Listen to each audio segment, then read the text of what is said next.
All right, welcome to another Purpose and Power Talk, Conversations on Transformation. I'm Vince Polito, life, business, and recovery coach, and I'm here with the outstanding individual, Duwayne Langham.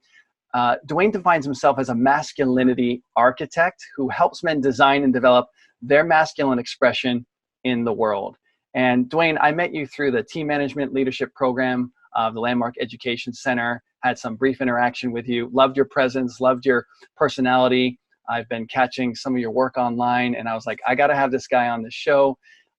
He's got the message of transformation, particularly in the domain of working with men and evolving masculinity. I think it's a very important conversation today.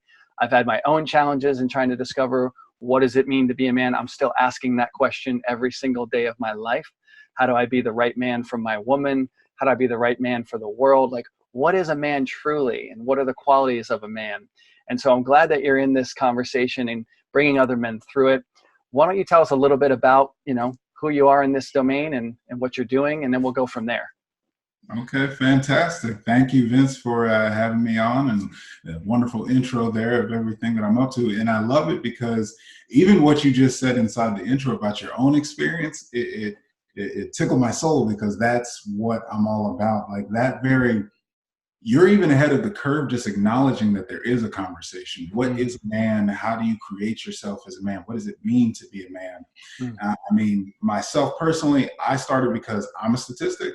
I was a only child raised by a single mother in the 80s, and having to go through life, period, but starting with that as the background, where does one find a conversation for manhood?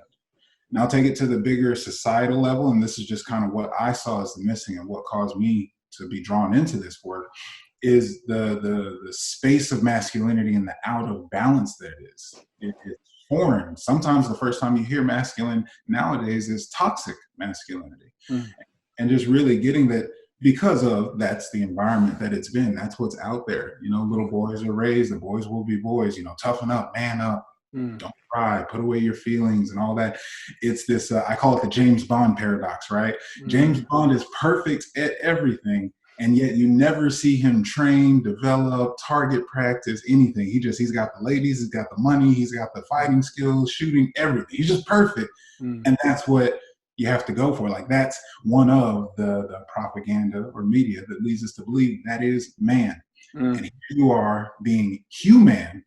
And it's like, wow, how do I bridge that gap? Where is everybody else getting all this information, So, yeah, that really is, my work is grounded in the divine, masculine, and feminine energies. And inside of that, each and every one of us, man and woman, have that. So really, I help men figure out that they are their masculine expression, to acknowledge themselves, to appreciate themselves, find value in who that they are, and really getting that you're now here as another branch on the tree of humanity, as I say. It's growing out and spreading, and you're that individual that has the gift that you have, that sees what you see that nobody else does. And guess what? The cavalry's not coming. Like you are the leadership that's going to make a difference, and stepping into that.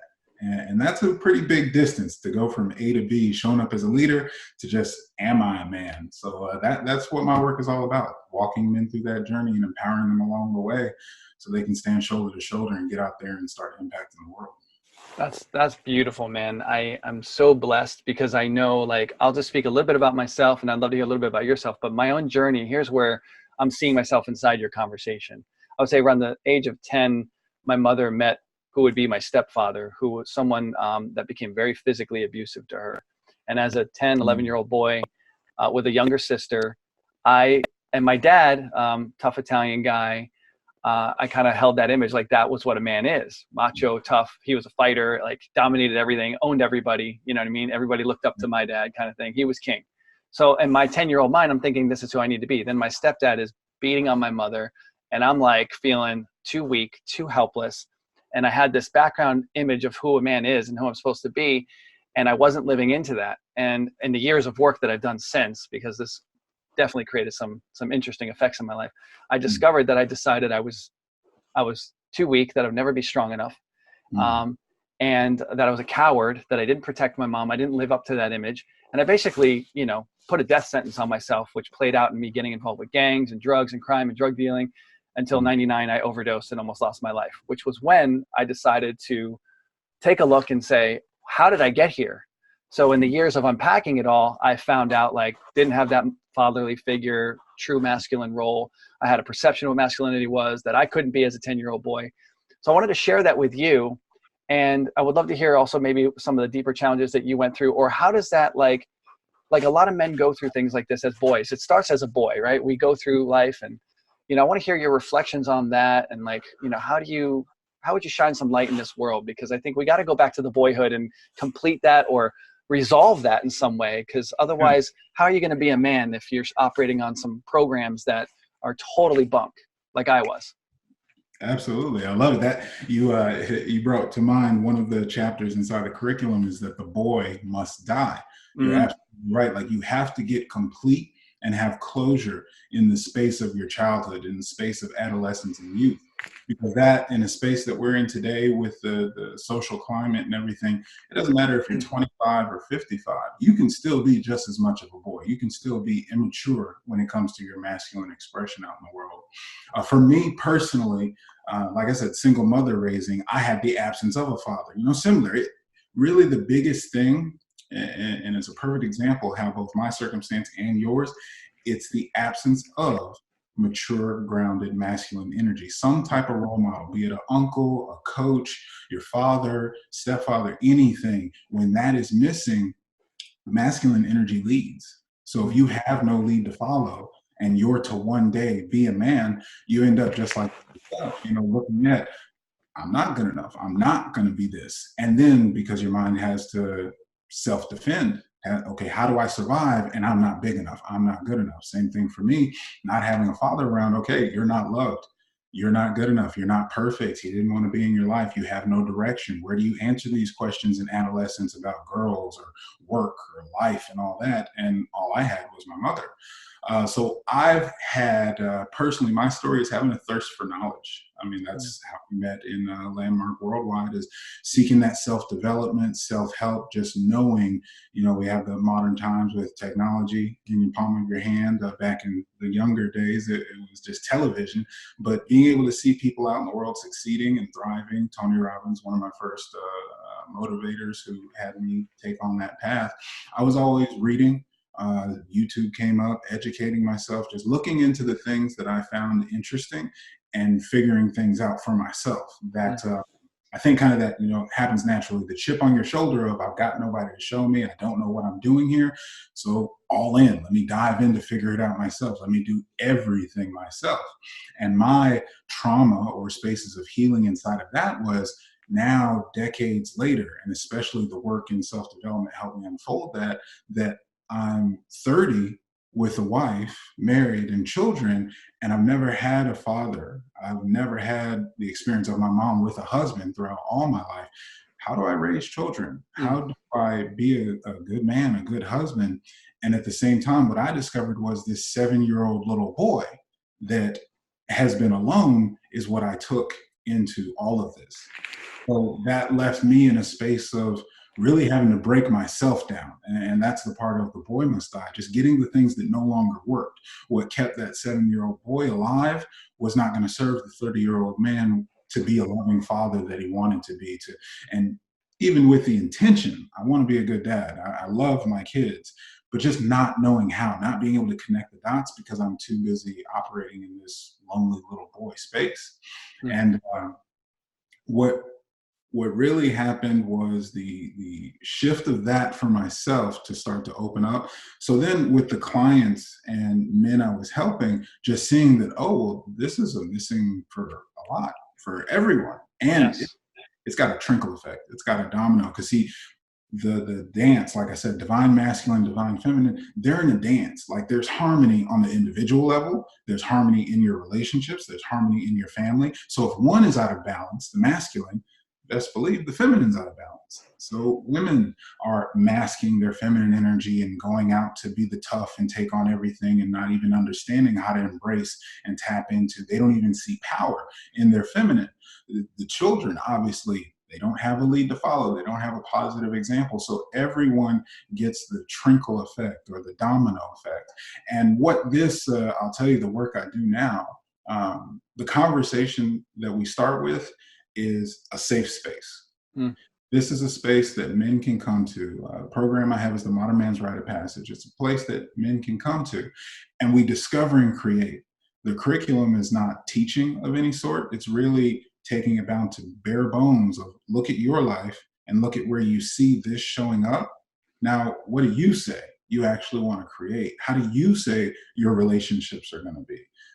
It's really a reprogramming, if you will, getting away from the propaganda, getting away from the social standards, the locker room talk, water cooler talk, wherever you might have just taken the inference because of that missing mature masculine energy in your life, and giving you the keys to say, all right, what do you want to do here? How do you want to make it happen? And sorry, This is so powerful. I get This is good. No, this is good. I want to highlight a few things there. So I'm going to reframe it like this. So what I'm hearing is there's a need for a death and a rebirth, that ancient metaphor of all spiritual traditions that are, pretty significant, at least in my view. But the death and rebirth, or death and resurrection, there's a need to come in. Let's say coming into the program, it's like the boy must die. Yeah. But even before that can happen, the first level is this is a safe space. And it sounds like the safe space that you create is a place where I can finally just I can admit, like, all right, I don't have it all together. Yes. And I don't have to have it all together here. Yes. Like this isn't the world where, like, if I'm CEO and I don't have all my shit together, then, they might fire me and, move me out of the company, or my employees won't respect me, or my wife even might not respect me if she doesn't think I have it all together. So it's like, I can come out and say, hey, like, okay, cool. Like, I've been operating a certain way. I'm not sure I have it all right. I want to explore this, dissect that. I'm ready to deprogram. I'm ready to reprogram. And I want to get to the bottom of things. And you give people a conversation and a discovery opportunity in that conversation to start to really break things down and identify now, like, hey, where as a boy did you make some critical decisions that are governing your behavior now?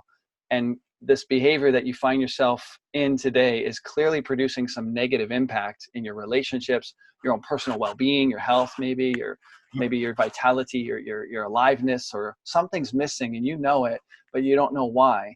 And they get to discover with you, where's it coming from? We get to the origin of, and then we get to put that to rest. Exactly. Sounds like that's what you're saying. Exactly. You got it, man. That's where you are to come through it. I'm going through it.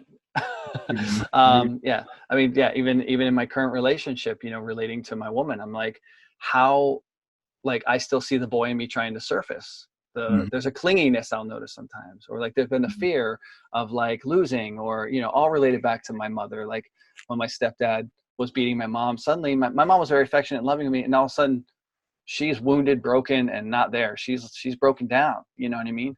And it's like this man came in and like stole her from me, like in a severe way, and that was the impact, or the conclusion, so to speak, or how it felt. And I could see how that's played out even up into my current relationship, where I feel like this fear of losing. But I mean, I have the intelligence enough to look at it and see, but I'm telling you, at first I didn't realize it. Like, I've only been this year going through this again, like getting a more refined completion with that childhood experience. It's been about the last 3 years that, I've done a lot of work around it starting 20 years ago, but these last 3 years have been like, man, you aren't done. There's still some pieces of the little you that are, and it showed up in my past relationship. And that's where I got really clear that I wasn't all that, that I still had some stuff to deal with. I was like, cause I thought I was flying high, powerful, leading, coaching, teaching. And then all of a sudden I'm like, man, I'm not done. I asked for it because I knew something was missing. I just didn't know what I was going to get once the answer started to show up. And so it really took me out, man, because I wasn't prepared for something of that magnitude to show up inside of me. And so what I like what you're doing, I want to bring this to men, because when you go through it alone, you don't know how to navigate this territory if you've never been there before. It can be scary, and you can want to bail out. You might want to compensate, or just get involved, a distraction, maybe drugs, maybe alcohol, maybe an affair, maybe like whatever it is, because that stuff's starting to show up. But like, what I like what you're doing is you're creating, saying you're like an insert that says, hey, you don't have to go that route. There's only pain, temporary pleasure, but long-term pain. Listen, come face yourself, transform you, and watch everything in your life and your relationships change. You don't have to go with a distraction. You don't have to get into the drinking, the drugs, the strip clubs, and all the whatever the game may be that you're using to, or working more and more and more and more, and just alienating your family. Right? Exactly. Which is all these things that men are doing because there's this gnawing emptiness inside. And it's like the boy hasn't been put to rest and they're just finding ways to avoid that. You're saying, hey guys, I got something for you. We're going to confront this directly as a team. Yes, yes. Love Absolutely. what you do, brother. Thank you, man. You touched on it so well, because it really is this conversation. The work I do is really a set of tools, because the type of learning that we do is not any instructions. We've got enough entities, enough organizations, companies, whatever the case, that are pointing and giving instructions and telling men to be this way and do that. No, not the case at all. This is not Duwayne Langham's rite of passage. This is the modern man's rite of passage. Every man that comes through this fire, they contribute, and then they find their voice where these tools can apply, and you take them off the shelf and actually use them in your life. Allows you to start build. It's like you said, that when the boys put away, you put away the toys, then you start picking up the tools, then you start building out in real life, and that's a world that a boy can't operate. I love what you said, the space of this safety, because that is one of the first elements that's a key of the program, is that we don't get that fellowship. Totally. Safe space for men. You might have the barbershop, you might have the locker room, you might have places where men can share, but having a safe same-sex environment for men to be together and just to be heard, to be listened to be supported, to be held accountable, to actually get a chance to dance with their demons, to actually get a chance to see who can help and support them reach their goals and things like that. And taking on that work, it's so critical, because if you don't, like you said, it festers and creates something else. You can tune off into distractions, and you're just trying to numb what's really there, and you never even get to take on the problem. So yeah, that's exactly what my work is all about. And it really takes, it's so beautiful, man. And it takes so much courage. It really makes more of a man out of anyone who goes down this journey. Like, yeah, maybe you get vulnerable and you open up and there's tears and there's the feeling of weakness, but like, and so that's kind of like what I was afraid to confront years ago. I was afraid to be with that. I didn't want to show that, right? Because it was going to break my image, man. I was holding up so that I didn't have to really identify with that weakness that I did feel deep down inside. I mean, I got into gangs and I was violent and I was, what are you looking at? Bam, like want to knock somebody out, like kind of energy. And that's how I live my life. And I look for fights. I'm like, oh, if there's two, better. If there's three, even better. Come on. Like that, like I brainwashed myself because I was running from, really, I just felt like this coward inside. And I didn't want anyone to know I was a coward. So I was acting out this drama, the life of crime, also this feeling of, power, counting my money in stacks of thousands, dealing drugs, being in this game. I was macho, I was tough, Italian, mafia kingpin wannabe, this is my dream. And then all of a sudden I crumble, and I had to come face to face with the fact that I'm not as badass as I thought I was. It was all a facade. I've been living a lie. And mine's an extreme example that not everyone goes through, but I think in some way, almost every man has some form of lie he's living and has been living to whatever degree. And maybe it doesn't cause drugs and alcohol or overdose like me, or he gets involved with crime and drug dealing. Maybe it didn't go that route. It just was around certain characters. Those were my influential leaders. But there's something else going on in their world. So why don't you speak to some of the current problems that are manifesting in men who are out of touch with their divine masculine, or their true masculine, whatever you call it? Yeah, absolutely. I mean, the thing is, it can spiral in a multitude of ways, because it's just a little boy controlling the show. And see, the thing about that being harnessed, the little boy is basking, just like any child and just like women, inside of feminine. Now, there's nothing wrong with feminine, but again, if it's not matured, if it's not harnessed. So the little boy inside of the feminine, how that shows up, can be the king tyrant, similar to what you're talking about, this false bravado, this build up, but really you're just trying to cover the void of all the insecurities inside. So that shows up as hurting people hurt people.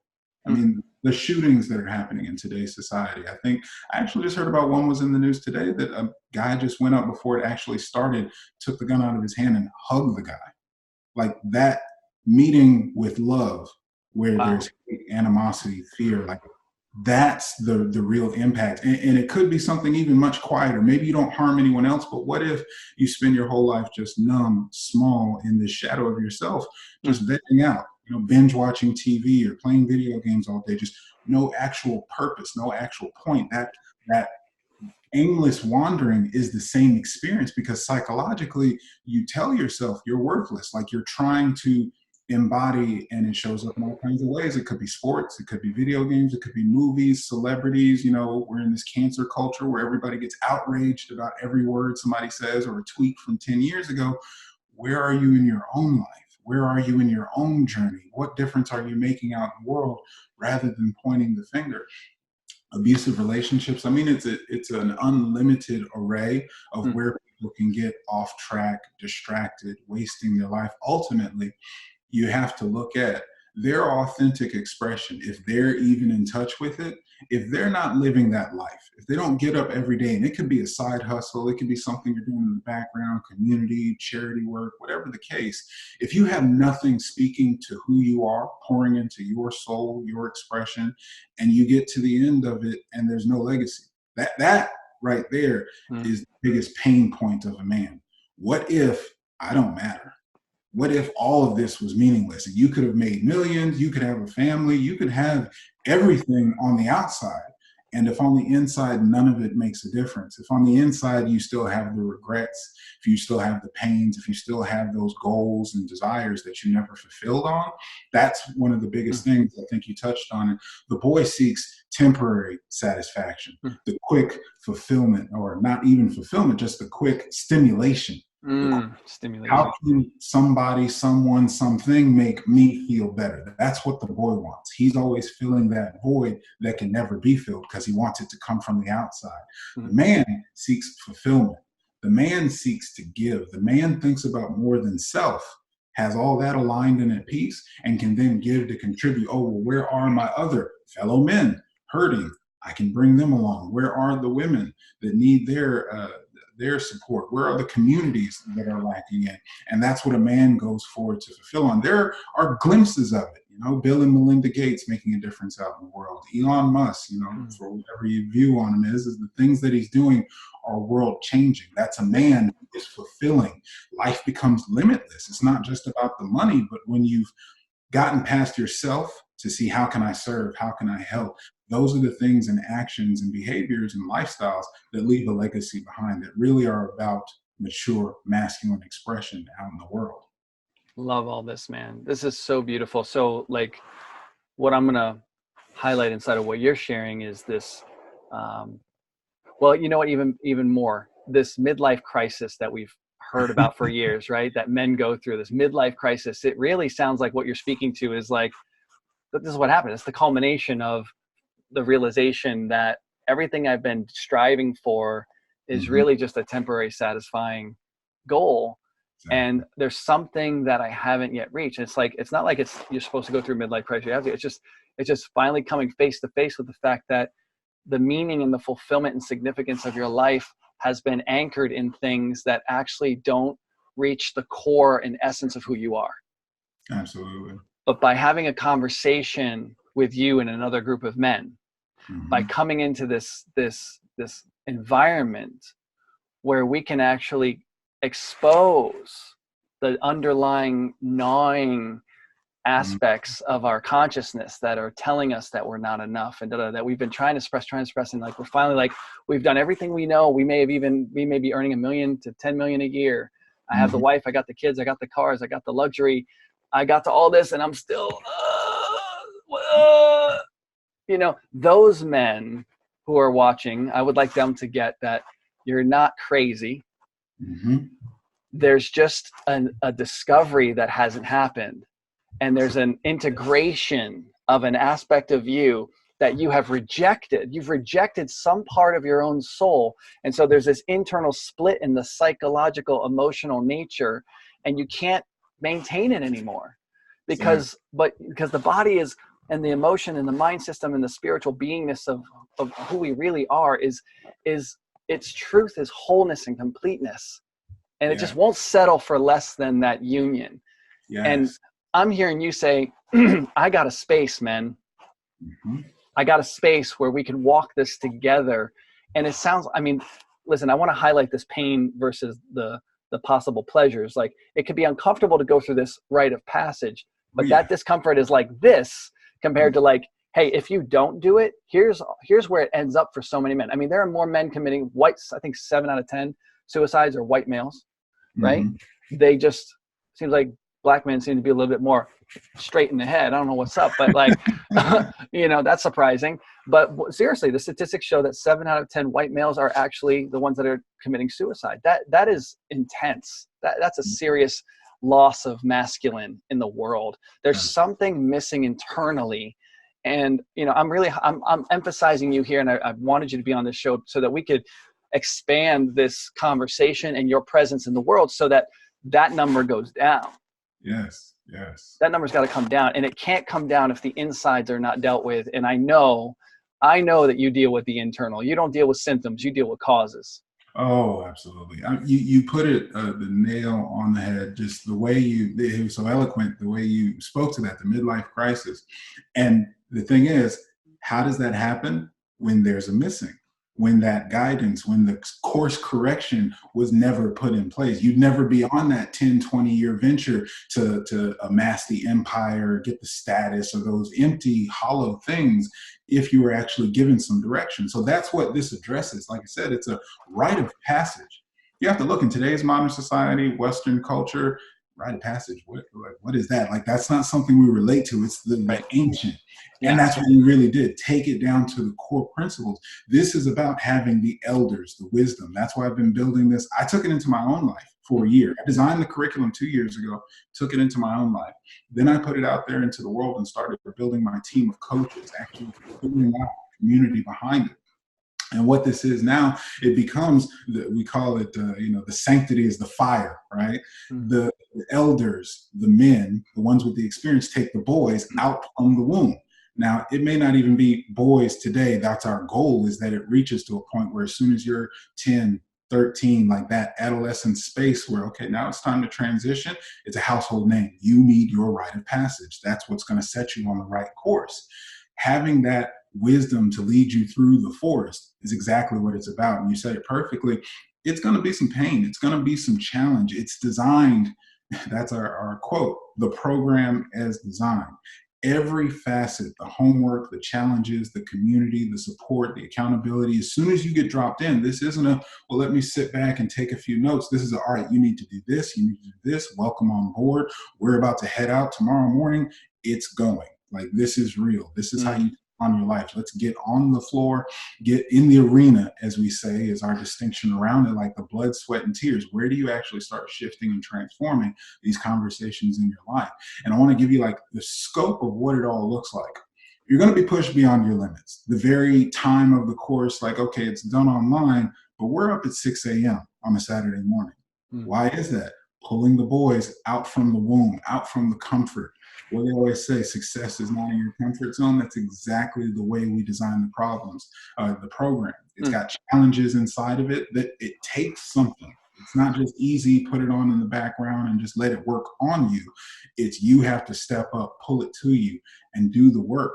We dive into the history of mankind, what I like to call it the lesson in his story. So we actually go back to, well, why was masculine energy? Like, what's the core of it? What does it serve? Like, because you first got to understand it. If you don't get, well, why do I feel this way? Why do I have these urges? Because you have masculine energy, because you are a man. Now, today is completely different in a society that's thriving. We're no longer worried about the lions, tigers, and bears physically. We're worried about the metaphorical, concrete jungle. We're competing against each other.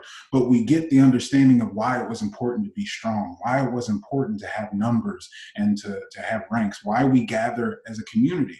What is the balance of then, okay, the men did this, what did the women do? How did it all fill in together? We dive into each area of your life, just like you were talking about. The link between mind, body, and soul. If you don't have this together, if you're not maintaining and taking care of this vessel that carries you through, it's all for naught and worthless. And if you don't understand that higher power, that higher connection, masculine energy in itself is cyclical. You first have to be vulnerable enough to receive that, wait a minute, I need some guidance. I need some wisdom. I want to be open to have others pour into me so that I can become whole and pay it forward. Masculine is cyclical. You're not meant to be the king and then just die. You're meant to cause kings, king maker. What's the next generation going to do? What's your heritage going to do? That's the difference in the legacy and creating something out in the world. Men must work. Your work ethic. It's hard to acknowledge them as men, but there are grown by age men out there being cared for by a woman, not with aspirations or going to school or working towards something, but literally being cared for. My wife, she says she stands out everywhere now because obviously I'm in her life, and she's sitting in the parking lot at the grocery store and watches in the 50s, man and woman walking out to their car. He goes, gets in the car, puts on his seatbelt in the passenger seat, mind you, has her unload the groceries, take the cart. This is at night as well. Take the cart and put it back on the rack, get in the car, and then drive them home. That's the situation. Walking around Walmart, and the woman's leading out front with the cart, the kids are in the middle, and the guy's behind with his hands in his pockets, just walking around. Nothing wrong with these men, but you can tell that there's a lack of the leadership, just the containing. This is my people. This is my keep. This is who I not own in a context of property. I own that they're kept safe. I own that they're protected, that my kids have confidence, that my wife feels beautiful and taken care of, that I provide, protect, and cherish. Just these natural things. We go through these conversations every single week. And again, we're not telling you how to do it. We're looking at, well, this is where it started. This is what's so. And here's the kicker. Masculine answers the question, who am I? So it doesn't matter how old you are. It doesn't matter where you are. It doesn't matter if you're in a high or a low or whatever the case. It gives you the opportunity to look at, this is what's so. Don't resist it. Don't fight it. Just get present to it. And what's your intention? What do you say? And now just bridge the gap. Masculine steps up, gets into action, and makes it happen. And that's what we show you how to do. This is so big, man. There's so much in what you're saying. There's a couple of things I want to reflect back on and just kind of like elaborate maybe further and just deepen that conversation. But the guy following his wife and kids in Walmart, for example, you're like, there's nothing wrong. And it's not, I know you are not coming from a place of, hey, you're wrong and there's something wrong with you. This is a subtle distinction here that we have to clarify. It's like, it's not wrong. You just don't know who you are. You don't know what you are. It's not your fault even. Like if that masculine leadership wasn't present, like you were saying earlier, then how do you know how to lead? If you're not receiving, if you're not getting vulnerable and letting other men into your life, to speak into your life, to walk by your side, to lead you, if you can't be led, you don't know what leadership is. How are you going to lead? Even I'm 20 years in the game of transformation, right? I mean, 1999, I overdosed. That's when I turned my life around. I had a profound encounter with God in my own soul only 6 months or so after, and life began to change. And at that time, I had to let people into my life. Well, I thought it was good. I got married, and then that didn't work out, and I couldn't understand why. I was flying high, and that, again, I had to let people into my life. These last 3 years, I was going through another phase of like, something's missing, and I'm the one giving, leading. And all of a sudden, it's like I had to play a reversal role and say, I need help. I need to talk to you. I need to talk to you. Like, I don't know what's going on. Like, I'm losing myself. Like, and I had to let men into my life again. So it's like, and I share that vulnerably and authentically because I don't, I'm 41 years old. I want people to get that, like, it's uncomfortable. It wasn't easy for me to admit that I need other men in my life. Even today, I have a conversation with my uncle like once a week because I'm realizing like, man, I need to surround, I have 2 pastors that I'm in communication with, asking them for guidance about my relationship, about my life, about my leadership. Letting them speak into me. They're older, they're older than me by 10 or 15, 20 or so years. And I want to know, what do you guys know? Like, and I think there's never a time to lose that, even though I consider myself a leader for sure. I mean, I'm a coach. I'm someone I lead events. I lead groups of people, audiences of people, like, but all the more reason for me to be humble and say, hey man, I have a responsibility to more people in my life. I want to gather more insight and more wisdom from you. And I wanted to bring that up and say, there's nothing wrong with where you are. Like, I don't think my leadership as a man to my woman is perfect. I know it isn't because she lets me know sometimes. And it's okay. Like, honey, I want to hear that. Like, really, thank you for letting me know that. I'm going to take a look at this because I trust that you're in my life to give me feedback and let me learn. And just being in that humble position and saying, all right, I need to hear my woman. Mm. That's a role reversal too, because typically a man's like, I'm the one who needs to speak and lead. You need to listen to me, right? I Mm. grew up around that. But Yeah. but being in a position where it's like, okay, honey, you got something to say. I may not agree. I may not even understand what you're saying. But that's, for me now, what that's become is an indicator. Like I tell her, I'm like, you're my greatest teacher. Like she's like a guru in a sense. I'm like, because I'm learning to not, my first response is, what is she talking about? What? Like, okay, she's clearly out of her mind, right? That's what my brain is doing. But I've learned now to suspend that and say, you don't know that, bro. Mm-hmm. Let her words just, don't worry about even her delivery, how Mm-hmm. she said it, tone of voice, get all that out of the space and just like receive what her communication is fully. And it might take me a day. Mm-hmm. And then something clicks and it's like, dang, like that was like God's word. That wasn't just a woman talking, right? At first I thought she was crazy, but now I was like, that was God. And I'm like, ooh, like I almost missed that because my brain wanted to go in a different direction about it. And so like being humble and letting men in, letting leaders in, letting your woman in even, I think is another aspect of it that's come through. But I'm really glad that you spoke to that. And I see, like, again, in the program, I've done a lot of trainings and I can really dive in already, just listening to what you're speaking about, what you're doing, how you bring people together. Like I can get some of the world of that and I know the value, but men coming into this group, like there's a concentrated dose of leading coming into you. And it makes the letting go of what's not working so much easier because there's all this extra energy and intentionality. Like when you could do all the self-help you want, you can read every book on the planet, and it's just, that doesn't change you. What changes you is the presence of powerful leadership in human beings. I know from my own self, and I know in just listening to what you're communicating about what you created and what you give men as an experience, that they get a chance to be led powerfully, safely, and in a respectable way that just accelerates the transformation. And this is a conversation on transformation for sure. So I'm delighted to have this conversation with you. I want to make sure we're running close to the end of the program. Is there anything that you would like to put in as a last statement around our conversation today? And then we'll talk about ways people can get in contact with you. Well, as always, your feedback and what you're adding to the conversation is on point. I love the emphasis in what I heard and what you shared was that this work stands out because it's about mature masculine. A lot of the shadow, a lot of the toxic masculinity is just the understanding that the masculine, just like money or so many other conversations, it's not good or bad. It's simply what it is. When you have the understanding of it, it was golden what you said. Sometimes it may take a day to come back to it. That maturity, the showing of that maturity is so powerful because masculine itself, it is the more assertive energy. It is the go out, conquer, take over, the harsh. It has to be. Masculine is this display of courage. Masculine energy takes on the risk, the brunt of we may not succeed, we may not survive, we may not make it, and I'm going forward anyway because masculine answers the question, who am I? Mature masculinity is something that is distinguishably different inside of this work. And that's the context of where we do it week by week. You take it into your life. You get the curriculum, you take it into your life, you have your coaching call, your accountability call. Then we come to the fire and discuss what you're creating so that we can listen for you as that new you. The new man is the distinction as a graduate at the end of the program. And what that cultivates is a space of maturity, of observation, looking, listening first before you speak. Like you said, taking in the leadership of the men who have already gone through it, and then looking to where you want to assert yourself before you get into action.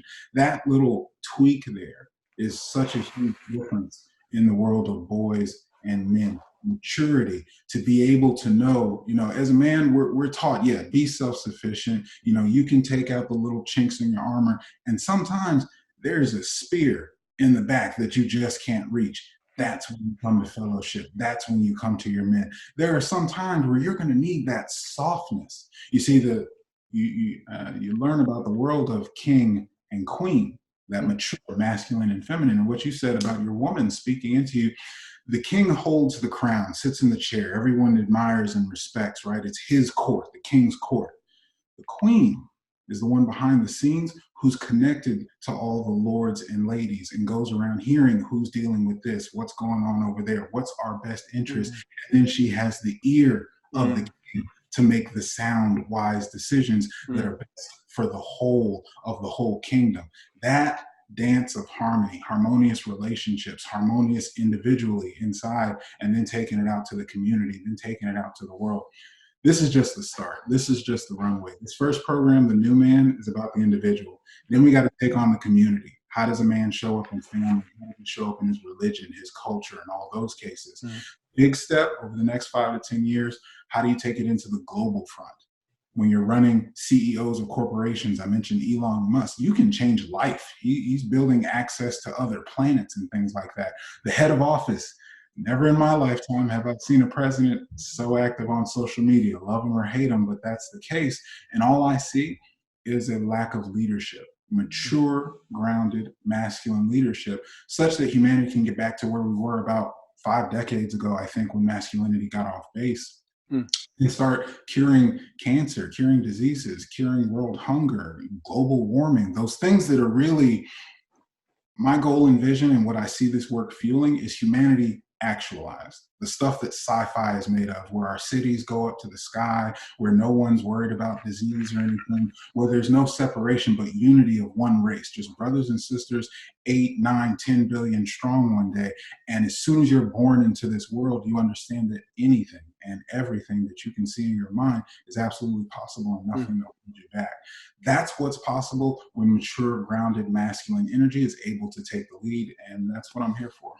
So big, so beautiful. I love how you're so grounded in the fact that it starts with individuals and small groups. It expands into a community. It'll expand in society. It'll expand globally. I'm also hearing an opportunity to do a man's rite of passage and women's rite of passage through the school system. Like, I really think like this is a conversation that must be integrated as early as elementary school, so that they're prepared for, hey, this is an ongoing conversation as you get your academics. I mean, 8 hours a day is spent in school for the average kid. I mean, that's like a big part of your day. That's almost half your day. And, you know, you're not getting these principles, these guidelines. And I think it should be woven in. I think it would be ideal, and it might take something, but I'm just seeding it out there for you, for myself, for others. It's been my vision, because as a 6th grader going to school, after witnessing my mom be abused the night before, I was so traumatically shocked that my brain was like dead. I was like, I would have wanted to speak, but I didn't know how or who to go to. I was so emotionally down that I just felt like a passive, incapable being. But if someone would have come to me, or if there was a conversation available that was like, hey, we're all going to be going through stuff, maybe back at home, maybe what's going on? Like, you know, what do you need to share something? Like, it might have started to pull something out of me, but I ended up embodying and keeping that all inside of myself, which then led to me attracting bullies and other things, because like I was just a magnet for trouble, because I didn't feel I hated on me. And it's like all that can be dissipated if we get these conversations into school systems as a regular part of it. If you have one class that's the women's rite of passage, you know, every year in school, you know, for a semester or two, and the men too, and they start to gradually develop, hey, you're progressing, you're evolving, you're developing. Here's what masculinity is. Here's what femininity is. And both the boys and the girls are getting trained on both sides, understanding it.